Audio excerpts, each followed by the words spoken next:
हाँ जी, good morning student. बेटा आपां हसना ते कुकना जो अपनी लाइव इंटरैक्शन सी उदों मैं तुहानूं चैप्टर की थोड़ी जी समझाई सी। अज मैं तुहानूं चैप्टर पूरा समझाने लगी हाँ। अपना चैप्टर है हसना ते कुकना, जो कि प्रिंसीपल तेजा सिंह द्वारा लिखा गया है। प्रिंसीपल तेजा सिंह द्वारा लिखा गया है। पहले आप लेखक बारे जानकारी देने कि जिस तरह की मैं तुहानूं उस दिन भी दस्सिया सी कि लेखक बारे जानकारी देना और उसके लिखक बारे जानकारी देना, ये तुहाडे इस question they which short question बन के आ सकते हैं जो भी तुहाडा टेस्ट लिया जाएगा। ठीक है। प्रिंसीपल तेजा सिंह जी का जन्म जिहड़ा है वो होया 2 जून 1894 ईस्वी दे विच, और किहदे घर होया? उन्हां दे पिता का नाम सी भलाकर सिंह ते माता का नाम की सी सूरमती। पिंड अडियाल दे विच और जिला रावलपिंडी पाकिस्तान दे विच उन्हां दा जन्म होया सी। दस्सिया गया सीगा कि 3 साल की उम्र दे विच ही उन्होंने अपनी पढ़ाई जिहड़ी सीगी शुरू कर दित्ती सी। ते उन्होंने अपनी पढ़ाई कित्थे कीती सी? पिंड की धर्मशाला विच और मसीत दे विच। उत्थे उन्होंने अपनी मुढ़ली पढ़ाई की सी ते फारसी सीखी सी। इस तो बाद उन्होंने अपनी पढ़ाई नूं 5वीं क्लास दे विच उन्हां दे घर दे हालात ऐसे हो गए सी कि 5वीं क्लास दे विच उन्हां नूं अपनी पढ़ाई छड्डनी पई सीगी। उन्हां दी पढ़ाई अगे चली नहीं। उस वक्त उन्होंने घर दे विच डंगर चराउण दा काम ते बालन लियाउण दा काम, बालन लकड़ां हुंदियां उन्हां नूं दूरों दूरों लियाना ते लियाउण दा काम जिहड़ा सी वो शुरू करता। 1905 ईस्वी दे विच उन्होंने अपने घरों भज गए। अपने घर जिथे ये डंगर चराउण का काम करते सी उत्थों ये भज के उन्होंने किसी रावलपिंडी दे विच किसी दे घर नौकर की नौकरी कर ली सी, नौकर बन के रहन लग गए सी। 1906 ईस्वी विच उन्होंने अपने भरा दे और काहन सिंह जी की मदद के नाल उन्होंने एक स्कूल दे विच दाखला ले लिया सी, जिथे इन्होंने अपनी मिडल की पढ़ाई शुरू की सी। तो उत्थे सब तो पहले नंबर ते आके वजीफा लग गया सी उन्होंने। 7वीं जमात की जिहड़ी पढ़ाई सीगी, 7वीं जमात विच इन्होंने एक अंग्रेजी के लेखक बने सी। एक लेखक बन के वो सामने आए सी सारिਆਂ ਦੇ सामने जो 7th क्लास ਦੇ ਵਿੱਚ। ਤੇ ਫਿਰ ਇਹਨਾਂ ਨੇ ਇੱਕ ਅੰਗਰੇਜ਼ੀ ਦੇ ਵਿੱਚ ਨਾਟਕ ਵੀ ਲਿਖਿਆ ਸੀ, ਜਿਹੜਾ ਨਾਟਕ ਕਿਸ ਦੇ ਉੱਤੇ ਸੀ? ਗੁਰੂ ਗੋਬਿੰਦ ਸਿੰਘ ਜੀ ਦੀ ਸ਼ਖਸੀਅਤ ਦੇ ਉੱਤੇ ਔਰ ਉਹਨਾਂ ਦੇ ਸਾਹਿਬਜ਼ਾਦਿਆਂ ਦੀ ਸ਼ਹੀਦੀ ਦੇ ਉੱਤੇ। 1908 ईस्वी में इन्होंने ट्यूशनां पढ़ाइया तो ट्यूशनां पढ़ा के अपनी अगली पढ़ाई शुरू कर ली। अगली पढ़ाई शुरू करन तो बाद फिर इन्होंने वजीफा मिल गया। 1910 के विच वजीफा मिलन तो बाद फिर ये कॉलेज दे विच की हो गए सी? दाखिल हो गए सी। ये अपनी लेखक बारे जानकारी। उस वक्त इन्हों की लिखत बारे देखा जाए कि इन्होंने जो लेख लिखे है वो लेख जरा भी गुंझलदार नहीं है, बिल्कुल सधारण है। उसकी जिहड़ी समस्या दसी गई है वो अजकल दे मतलब मौजूदा हालात की समस्या दसी गई है। इसकी जिहड़ी लिखी गई है, जिहड़ी लैंगुएज लिखी गई है वो बिल्कुल सरल है तो संखेप मतलब एक्सप्लेन की हुई है हर गल नूं। कोई फालतू के उपदेश देने की इहदे विच कोशिश नहीं की गई, बल्कि इस दे विच ऐसी चीज़ां ऐसियां दित्तियां गई हैं जिसनूं पढ़ के तुहानूं एक रस पैदा होएगा, एक रस मानोगे तुसीं इसनूं पढ़ के। इस दे विच अपने चैप्टर का नाम है हसना ते कूकना।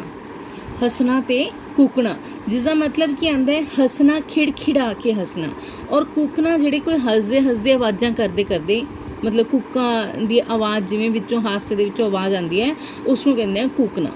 मतलब दोनों का हसना ही है, एक खिड़खिड़ा के हसना, एक कूक कूक के मतलब आवाज़ां कढ़ कढ़ के हसना, मतलब दिल की खुशी अपनी पूरी तरह बयान करना। उस तो बाद इस दे विच लेखक तेजा सिंह जी आपां नूं की समझा रहे हैं? ये समझा रहे हैं अजकल की नवीं सभ्यता बारे कि जिहड़ी नवीं सभ्यता है वो अजकल इन्नी को वध चुकी है, जिस दे विच लोग हैं जिहड़े लोगों के खान पीन के ढंग, रहन के ढंग, उन्हां दे सारे तरीके हैं जिहड़े जीवन शैली जिहड़ी उन्हां दी बिल्कुल तरह किस तरह की हो चुकी, बदल चुकी है।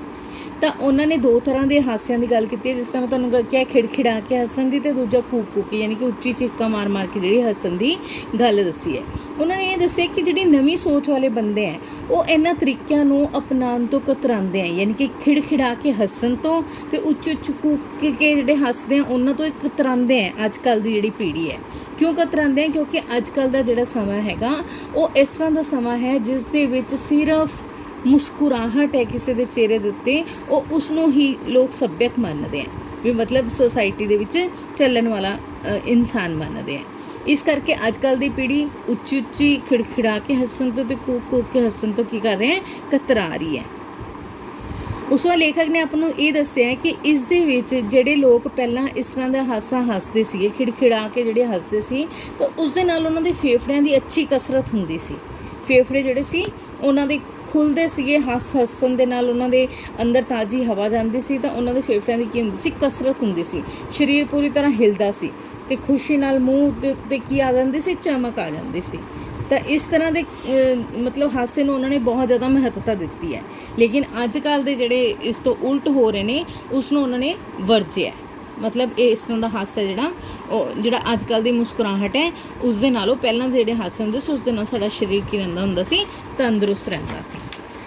ਉਸ ਤੋਂ ਬਾਅਦ ਆਪਾਂ ਨੂੰ ਲੇਖਕ ਨੇ ਆਪਾਂ ਨੂੰ ਕੀ ਦੱਸਿਆ ਹੈ, ਕਹਿੰਦੇ ਜਿਹੜੇ ਅੱਜ ਕੱਲ੍ਹ ਜਿਹੜੇ ਲੋਕ ਨੇ ਉਹ ਖਿੜਖਿੜਾ ਕੇ ਹੱਸਣ ਨੂੰ ਕੀ ਸਮਝਦੇ ਨੇ, ਬਦਤਮੀਜ਼ੀ ਅਤੇ ਬੇਵਕੂਫੀ ਦੀ ਨਿਸ਼ਾਨੀ ਸਮਝਦੇ ਨੇ ਕਿ ਅੱਜ ਕੱਲ੍ਹ ਦੇ ਲੋਕ ਜਿਹੜੇ ਇਸ ਤਰ੍ਹਾਂ ਹੱਸਦੇ ਨੇ ਉਹ ਬਦਤਮੀਜ਼ ਹੁੰਦੇ ਜਾਂ ਬੇਵਕੂਫ ਹੁੰਦੇ ਜਾਂ ਗਵਾਰ ਹੁੰਦੇ ਆ। ਉਹਨਾਂ ਨੂੰ ਇਹ ਮਤਲਬ ਇਹੋ ਜਿਹੇ ਹਾਸੇ ਮਤਲਬ ਹੱਸਣਾ ਹੀ ਨਹੀਂ ਆਉਂਦਾ ਹੈਗਾ।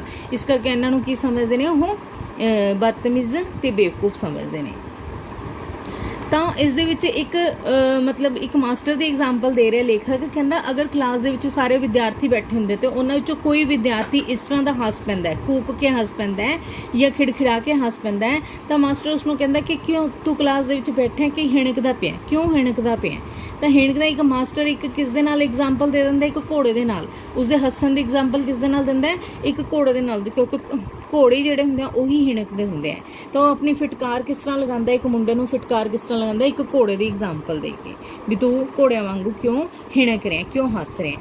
ਕੋਰਟ ਦੇ ਵਿੱਚ, ਕਚਹਿਰੀਆਂ ਦੇ ਵਿੱਚ ਜਦੋਂ ਲੋਕ ਉੱਚੀ ਉੱਚੀ ਹੱਸ ਪੈਂਦੇ ਆ ਤਾਂ ਉਸਨੂੰ ਕੀ ਸਮਝਿਆ ਜਾਂਦਾ, ਬਦਤਮੀਜ਼ੀ ਦੀ ਨਿਸ਼ਾਨੀ ਸਮਝਿਆ ਜਾਂਦਾ। ਤਾਂ ਇਸ ਦੇ ਵਿੱਚ ਹੀ ਲੇਖਕ ਨੇ ਸਾਨੂੰ ਇਹ ਵੀ ਦੱਸਿਆ ਕਿ ਬਚਪਨ ਤੇ ਜਵਾਨੀ ਜਿਹੜੀ ਹੁੰਦੀ ਆ ਉਸ ਦੇ ਵਿੱਚ ਜਿਹੜੇ ਬੰਦੇ ਹੱਸਦੇ ਆ, ਖਿਲਾ ਕੇ ਜਿਹੜੇ ਹੱਸਦੇ ਆ, ਤਾਂ ਉਹ ਜਿਹੜੇ ਬੰਦੇ ਹੁੰਦੇ ਆ ਮਤਲਬ ਉਸ ਟਾਈਮ ਸਾਨੂੰ ਹਾਸਾ ਬਹੁਤ ਆਉਂਦਾ ਹੈ। ਲੇਕਿਨ ਜਿਵੇਂ ਜਿਵੇਂ ਉਮਰ ਸਾਡੀ ਢਲਦੀ ਜਾਂਦੀ ਹੈ ਉਵੇਂ ਉਵੇਂ ਸਾਡੇ ਮੂੰਹ 'ਤੇ ਕੀ ਹੋ ਜਾਂਦੀਆਂ, ਝੁਰੜੀਆਂ ਪੈਣੀਆਂ ਸ਼ੁਰੂ ਹੋ ਜਾਂਦੀਆਂ, ਅਤੇ ਝੁਰੜੀਆਂ ਪੈਣ ਦੇ ਨਾਲ ਸਾਡੇ ਮੂੰਹ ਦੇ ਵਿੱਚ ਜਿਹੜੀ ਮਤਲਬ ਹੱਸਣ ਦੀ ਜਿਹੜੀ ਤਾਕਤ ਹੁੰਦੀ ਹੈ ਉਹ ਘੱਟ ਜਾਂਦੀ ਹੈ, ਅਤੇ ਜਿਹੜੀ ਹਾਸਾ ਹੁੰਦਾ ਉਹ ਕਿਸ ਦੇ ਵਿੱਚ ਬਦਲ ਜਾਂਦਾ ਹੈ, ਮੁਸਕਰਾਹਟ ਦੇ ਵਿੱਚ ਬਦਲ ਜਾਂਦਾ ਹੈ। ਤਾਂ ਫਿਰ ਉਹ ਲੇਖਕ ਇੱਕ ਐਗਜ਼ਾਮਪਲ ਇਹਦੇ ਵਿੱਚ ਵੀ ਦੇ ਰਿਹਾ, ਉਹ ਐਗਜ਼ਾਮਪਲ ਦੇ ਰਿਹਾ ਹੈ ਕਿ ਜਿਸ ਤਰ੍ਹਾਂ ਸਮੁੰਦਰ ਦੀਆਂ ਲਹਿਰਾਂ ਹੁੰਦੀਆਂ, ਉਹ ਬਹੁਤ ਡੂੰਘੀਆਂ ਜਿਹੜੀਆਂ ਲਹਿਰਾਂ ਹੁੰਦੀਆਂ ਉਹ ਉਛਲਦੀਆਂ ਆਉਂਦੀਆਂ, ਲੇਕਿਨ ਜਦੋਂ ਉਹ ਕੰਢੇ ਤੱਕ ਪਹੁੰਚਦੀਆਂ, ਸਮੁੰਦਰ ਦੇ ਕੰਢੇ ਤੱਕ ਪਹੁੰਚਦੀਆਂ, ਤਾਂ ਉਹ ਨਿੱਕੇ ਨਿੱਕੇ ਛੋਟੇ ਛੋਟੇ ਪਾਣੀ ਦੇ ਵਿੱਚ ਤਬਦੀਲ ਹੋ ਜਾਂਦੀਆਂ। ਕਿਤੇ ਲਹਿਰਾਂ ਆ ਰਹੀਆਂ ਅਤੇ ਕਿਤੇ ਉਹ ਥੋੜ੍ਹੇ ਜਿਹੇ ਪਾਣੀ ਦੇ ਵਿੱਚ ਤਬਦੀਲ ਹੋ ਜਾਂਦੀਆਂ। ਐਸੇ ਤਰ੍ਹਾਂ ਜਿਹੜਾ ਮਨੁੱਖ ਹੈ, ਮਨੁੱਖੀ ਜੀਵਨ ਹੈ, ਉਹ ਜਦੋਂ ਬਚਪਨ ਦੇ ਵਿੱਚ ਹੁੰਦਾ, ਜਵਾਨੀ ਦੇ ਵਿੱਚ ਹੁੰਦਾ, ਉਹ ਵੀ ਬਹੁਤ ਉਛਾਲੇ ਮਾਰ ਰਿਹਾ ਹੁੰਦਾ, ਯਾਨੀ ਕਿ ਹੱਸਦਾ, ਖਿੜਖਿੜਾ ਕੇ ਹੱਸਦਾ, ਤਾਂ ਉਸਦਾ ਹਾਸਾ ਬਹੁਤ ਜ਼ਿਆਦਾ ਹੁੰਦਾ ਹੈ। ਲੇਕਿਨ ਜਦੋਂ ਉਹ ਜਿਵੇਂ ਜਿਵੇਂ ਸਮਾਂ ਗੁਜ਼ਰਦਾ ਜਾਂਦਾ, ਜਿਵੇਂ ਜਿਵੇਂ ਉਹ ਮਤਲਬ ਬੁਢਾਪੇ ਵੱਲ ਵਧਣਾ ਸ਼ੁਰੂ ਹੋ ਜਾਂਦਾ ਹੈ, ਤਾਂ ਉਸਦਾ ਜਿਹੜਾ ਉਹ ਖਿੜਖਿੜਾ ਕੇ ਹੱਸਣ ਵਾਲਾ ਜਿਹੜਾ ਹਾਸਾ ਹੁੰਦਾ ਉਹ ਕਿੱਥੇ ਬਦਲ ਜਾਂਦਾ ਹੈ, ਮੁਸਕਰਾਹਟ ਦੇ ਵਿੱਚ ਬਦਲ ਜਾਂਦਾ ਹੈ।